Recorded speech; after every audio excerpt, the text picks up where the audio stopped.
Today we're going to make some composite images that can be used in other artwork in Illustrator or InDesign. I'm going to be making a book cover that is for a science fiction book. So several of sites that I like to use for things like this would be either Pixabay or Unsplash. Now, if you were looking for something that was a little more realistic, like a romance, I would use Unsplash.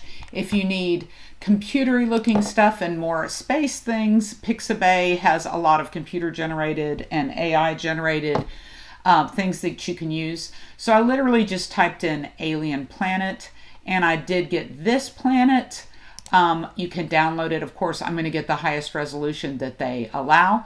And these are royalty free on Pixabay, so you can use them to create other derivative artwork.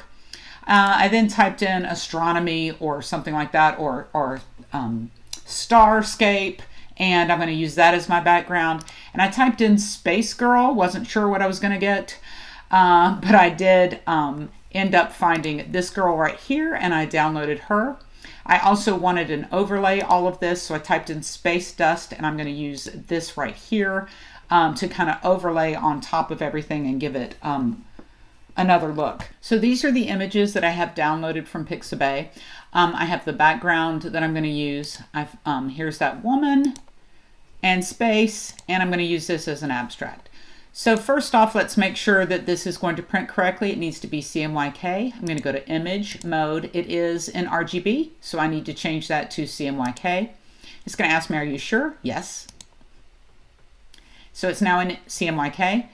Image size, and it's telling us that this can be, it would be 69 inches the way it is right now, but you see it's only in 72 resolution and we need it to be 300.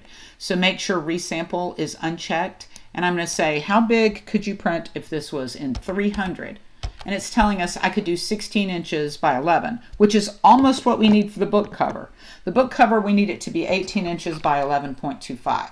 So that's pretty good. Let's go ahead and hit OK. Now I want to keep it 300 DPI, and it is, but I need it to be a little bit bigger. So I'm going to let the AI kind of expand it for me. I'm going to go ahead and grab the crop tool. And I'm going to tell it I need it to be exactly 1803 by 1125. And I'm going to say, yeah, it's not quite big enough for that. You see, it needs to create a little bit of that. It can. Go down to your contextual toolbar, and we're just going to say generative expand. And don't tell it to just say generate. It'll figure it out. And it's going to generate that extra stuff. So let's let it do its magic. So it has generated that for us. And if we go and look at it, image size, you can see it is 1803 by 1125, which is what I need, and it is 300 pixel per inch. So I'm going to use this as the main kind of background that I'm going to put everything else on. Let's go ahead and look at the space woman that I downloaded. Let's go and make sure she is in CMYK. She's not, she's RGB. Most images off the internet will be. So we're going to make her CMYK. Yes. And let's see how big she would be. She's already at 300 DPI. She's about 10 inches. That's going to be fine because she's only on the right side of the screen. So AI does a really good job selecting objects that are people. So it'll probably do a good job on her. I'm going to say select subject and let the AI figure this out for me. That looks pretty good. Let's go ahead and add a layer mask. Now, usually you have to do some cleanup on hair. I've already tried this, so I know that it looks fine because she has dark hair and we're going on a dark background. So we don't have to do any cleanup on this person's hair. So I'm going to go ahead and grab that image. So make sure you're in the layers mask. I'm going to say Control C for copy and then go over to my background and say Control V for paste. All right, let's go get the rest of our stuff that we need. Here's the planet that I downloaded. I'm going to make sure it's in CMYK. It's not. Let's go ahead and change it. And let's see how big that this can print. Okay, it's already in 300 DPI, and that should be fine to do that. Let's let the AI select it for us.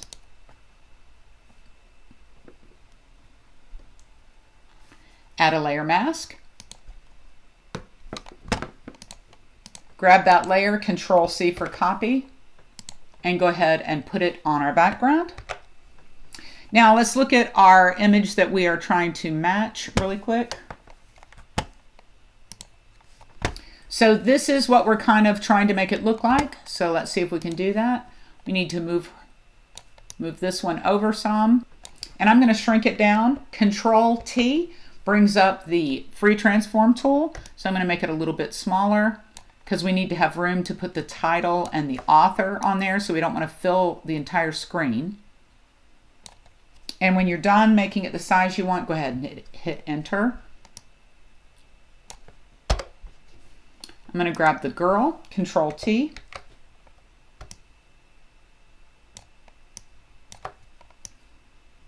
And I'm going to put her behind, kind of like it was in the image we looked at. When you've got it the way where you want it, hit enter. And of course, she needs to be behind this layer. If she's on top of that layer, I mean, that looks kind of cool too, but I want her to be behind it. Now, I don't like how her feet are sticking out, so let's think about this. We put a layer mask on it, and you can see this layer mask right here where I'm pointing. Everything that's black, we don't see. Everything that's white, we do. So we don't want to see her feet, so we can just paint them black. So make sure you are on the mask. Go get your paintbrush tool, and you can see, because we're on a mask, white and black come up onto the screen. I'm going to go and get a kind of medium softness brush, and not too big. And you can see that little round circle in the middle of the screen is how big my brush is. You can also make your brush bigger and smaller with the bracket keys on your keyboard. So I'm now just going to paint black on the mask, and it's going to mask out. It's going to mask out that part that we can't see, so we don't see that anymore. I kind of want to do the same thing on the planet. So I'm going to go to the planet and get the planet. Make sure I'm on the mask for the planet. And this time I actually want to turn the opacity down. That's why it was down a second ago. And let me make my brush really soft,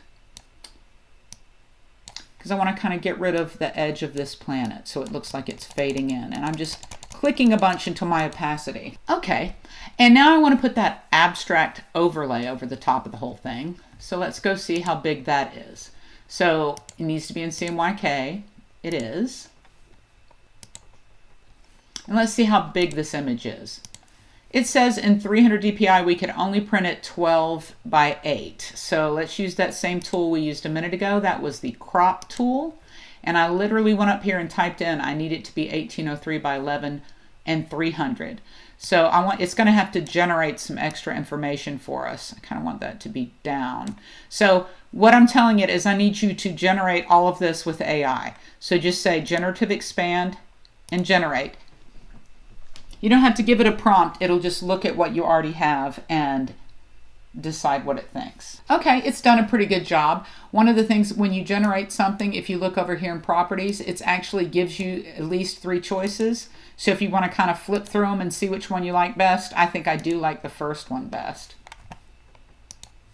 Now, one of the things with using generative expand is you see that we actually have 2 layers, and I want to copy and paste those layers over. So I'm actually going to hit Shift and select both of those layers, click on the hamburger menu and say to merge those layers. So I only have like 1 layer. I can then set Control C and Control V to paste it on the top of this. Now right now, of course, I can't see through it. We of course could bring the opacity of the layer down, and that might work. Yep, that's okay. But what I like to do is I'm going to leave the opacity up, and I'm going to change the blending mode that's right here. So you can kind of flip through these and see how they do. It's kind of how do you want me to deal with the layer that's underneath there. So I usually like the one called screen or overlay. I think I like screen, but then I'm going to pull the opacity down some. Yeah, maybe not. Okay, and it just gives it, if you turn it on and off, it just kind of gives it a little bit more zhuzh. And it's kind of got these little things going over her face and stuff. So that's a pretty simple composite. Let's try and make another composite. So that's a pretty simple composite. I'm now going to save this probably as a PNG, and I'm going to drop it into InDesign to make a book cover. So I'm going to make another composite for a book cover that is more of a romantic Western. So I've typed in romantic western sunset, and I did click over here and say give me landscape orientation, because we know we need this to be kind of long. So I'm not sure which one of these I'm going to like, but I think I'm going to with this one. Do be aware with Unsplash, this is the site Unsplash. If you see that little plus, they want you to pay for it. So find one of these that you kind of like, and then I'm going to get a Western female. I'm going to get one of these, and we're going to composite them together. Now, I also typed in parchment texture, because I thought that might be good. We could do an overlay like I did in the last one. So I'm going to choose one of these and see what that looks like. I may or may not use that, but let me go ahead and download these. So let's see how these are. Let me go to this one and make sure it's CMYK.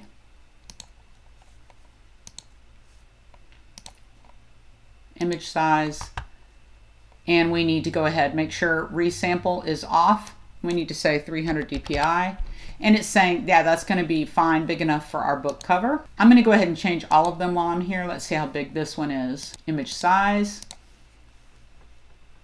Okay, we need to go ahead and change it to 300, and it's going to be almost big enough. We're going to use generative expand to fix it, so say okay. Now, one of the things that's good about Photoshop, when we go back to crop, it's going to remember what we did last time. So I'm going to go ahead and let it expand this out a little bit. I'd like more of the sky, I think. No, let it expand a little bit. And of course, you have your different choices over here to see if you like it better. They all look very similar to me. So I'm going to use that as my background, but if we go and look, we can see that it is now image probably should be the proper size, 18. That is the size we need it to be. Okay, so that's going to be my background.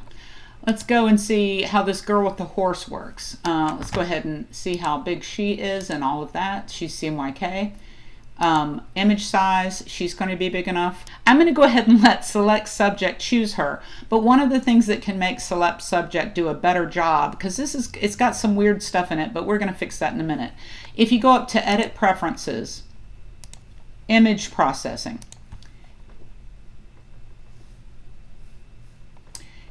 it should default to be on your device, but if you tell it to use the cloud to do its images, it will actually do a better job selections for you. It takes a little bit longer, but for this image, I do want to tell it to select it using the cloud to see if it can do a better job, because this is a kind of got a lot going on with all this texture. Let's see how it does. Select subject. Okay, I'm going to go ahead and add the mask to it. Now it's doing some weird stuff down here on their feet. It's actually going to be okay because I'm going to kind of put it behind the mountain. But we could always use the trick that I used before with the paintbrush tool and kind of soften I'm going to soften those edges just a tad on. Make sure you're on the layer mask. So that would be, I need black.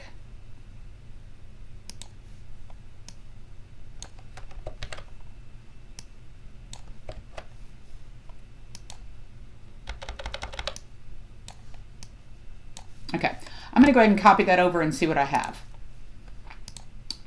So grab the layer, Control C. Let's go to our background, Control V. And of course, you can Control T, and let's make her a little bit smaller. I want her to just be over here because I got to leave room. I'm going to put my title of my book about right there, I think. So I'm leaving room for that. So she's looking off into the distance. And hit enter. You can see that this doesn't matter. It kind of looks weird having these, wheat or whatever those things are. So I'm actually going to try a blending mode again and see what that looks like. So I'm just going to cycle through the blending modes and see what they look like.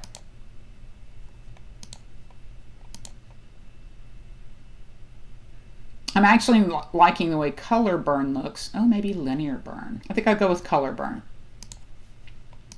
And you can see I'm going to put the title of the book right there. So I'm not sure. I did download a texture, so let me see what that looks like. So I've got this texture. I'm going to unlock that layer. Let me change it to CMYK.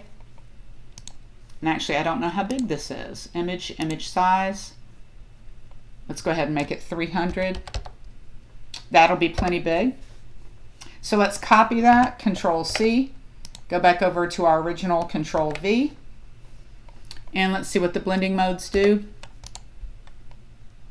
Probably overlay and then bring the opacity way, way down.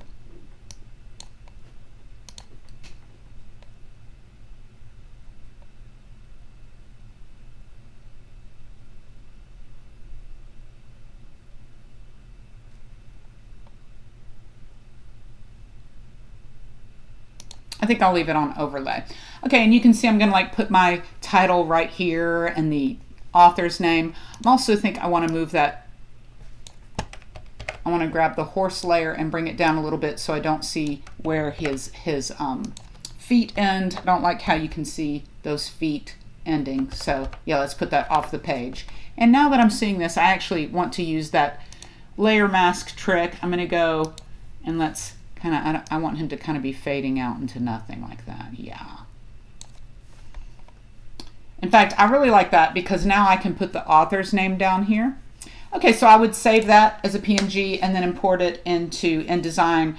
So if I was making a book cover for like a romance. So I hope that helps. That's just making a simple composite of a few images that you can make a book cover with.